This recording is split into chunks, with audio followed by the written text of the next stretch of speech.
सूर्यकोटि समप्रभ निर्विघ्नं कुरु मे देव सर्वकार्येषु सर्वदा.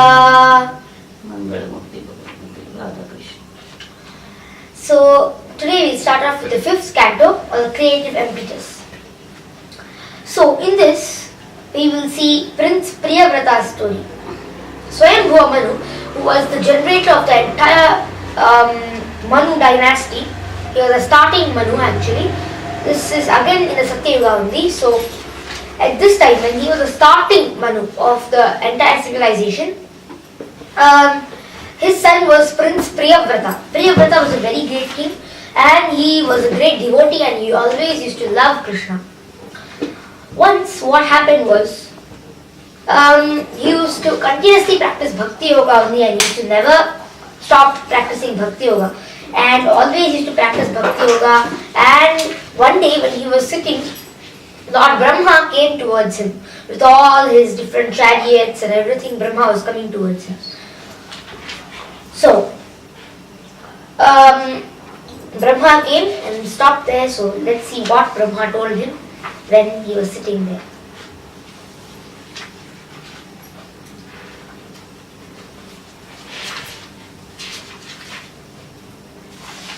यर्हि वावह राजन् स राजपुत्रः प्रियव्रतः परमा भागवतो नारदस्य चरणोपसेवयन् यञ्जसावगत परमार्थ सत्त्वत्तो ब्रह्म सत्पुरेण दीक्षिष्यमाणो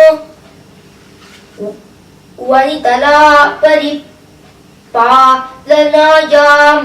नाथ प्रवर गुणगणैकान्त भाजनतया स्वपित्रोपमन्त्रितो भगवति वासुदेव एवाव्यवधन समाधियोगेन समावेशित सकलकारक क्रियाकलापो नैवभ्यरन्दत् यद्यपि तत् अप्रत्यानातव्यं तद् अधिकरणात् मनोन्यस्मात् असतोपि पराभवमन्वीक्षमाणः.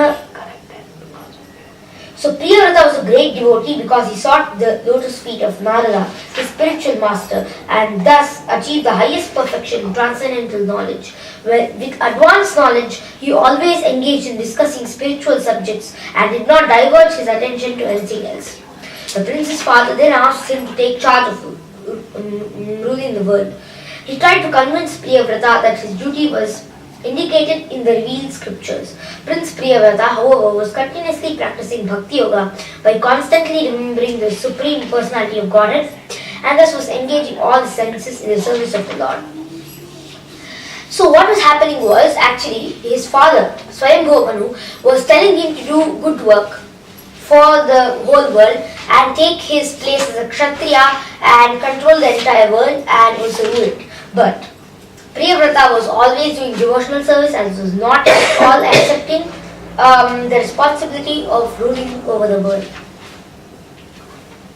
Afterwards, after he accepted the ruling over the world, King Priyavrata once became dissatisfied with the the sun was going all around the world and he did not like that sun going everywhere in his chariot. So he started having problems with this and then he went in his huge chariot and he took the effulgence of the sun and used it for the north people when the south people were getting sun and the south people when the north people were getting sun, because when the north were getting, south were not getting the sunlight. When the south was getting, north was not getting. So what he did was he took that power of the sunlight and he expanded it all over the world. So he could do only this because he had the powers of the Supreme Lord. So now we shall see the shlokas.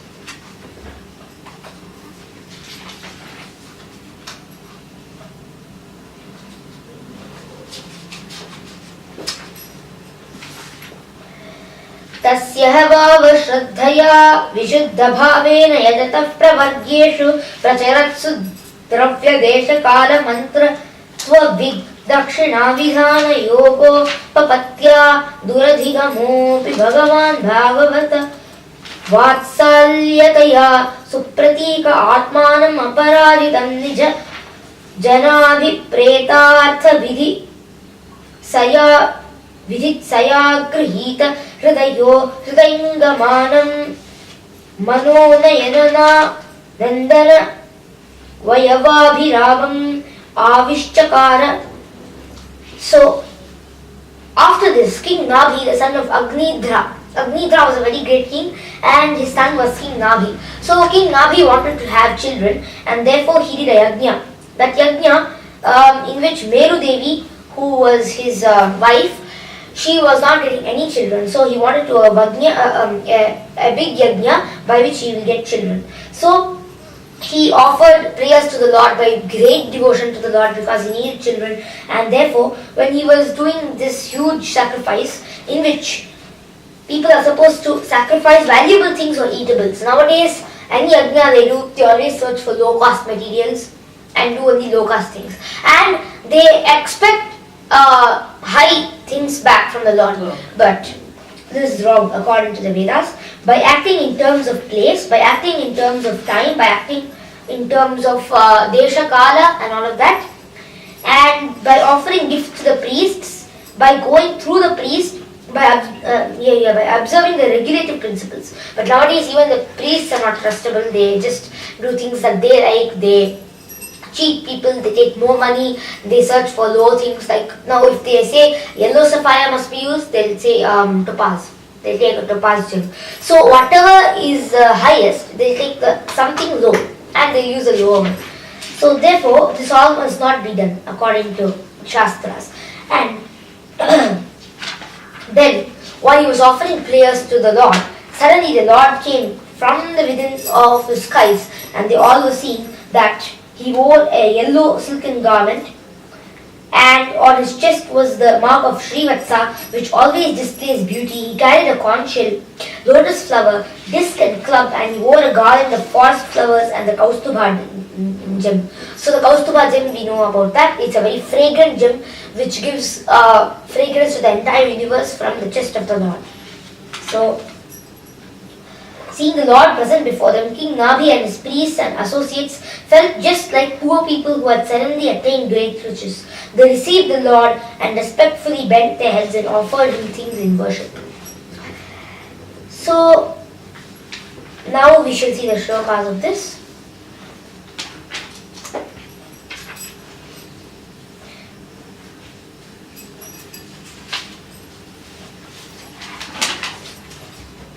अथ हक्तम् आविष्कृत भुज युगल द्वयम् हिरण्मयम् पुरुषविशेषम् कपीश कौशेय अम्बरधरम् पुरसि विरशत् श्रीवत्स ललामम् धरवर वनरुह वनमाला अच्छूरि अमृतमणि गदाधिभिः उपलक्षितम् स्फुटकिरण प्रवर मुकुट कुण्डल कटक कटिसूत्र हार Keyur Nupur adi anga.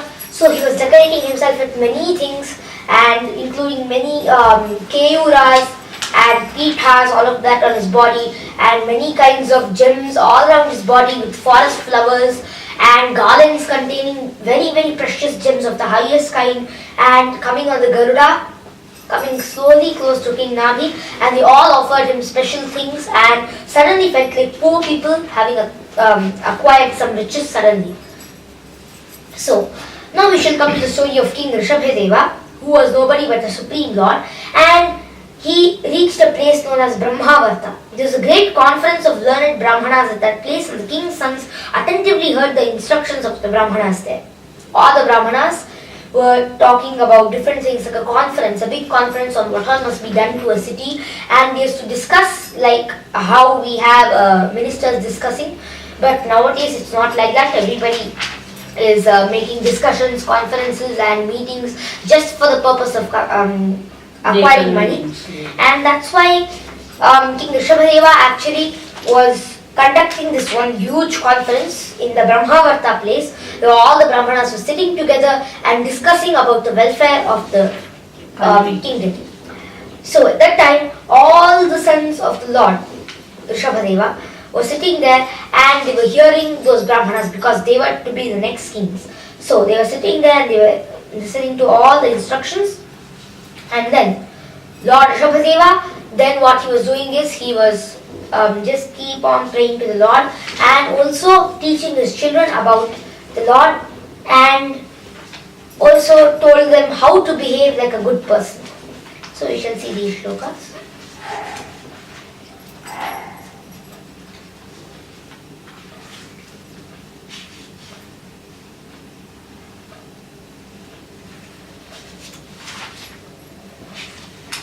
जडान्द्रमूकबधिरपिशाचोन्मादकवद्दवधूतवेषोऽभिभाष्यमाणोऽपि जनानां गृहीतमौनव्रतस्तूष्णीं बभूव.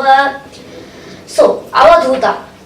After this, King Rishabhadeva turned himself into Jadabharata, or a very saintly person, and then he went around like that without wearing any clothes. He went nude. But now we have people like Jain Santas who do the same, and but we don't follow. We must not follow up this, but we must clean our bodies daily. We must not be without cleaning our bodies. We must always clean our bodies and then only start anything. And we must not think that the Jain people or Rishabhadeva or Jadabharata, many great people actually they clean their bodies, but some great people who are very elevated at the times of too high people, so they need not clean their bodies.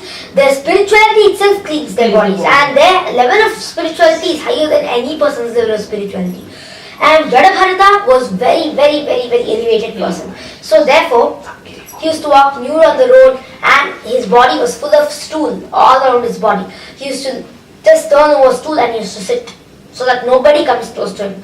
And because he wants to just keep having his concentration upon the Lord, he didn't want to get disturbed by anybody. So he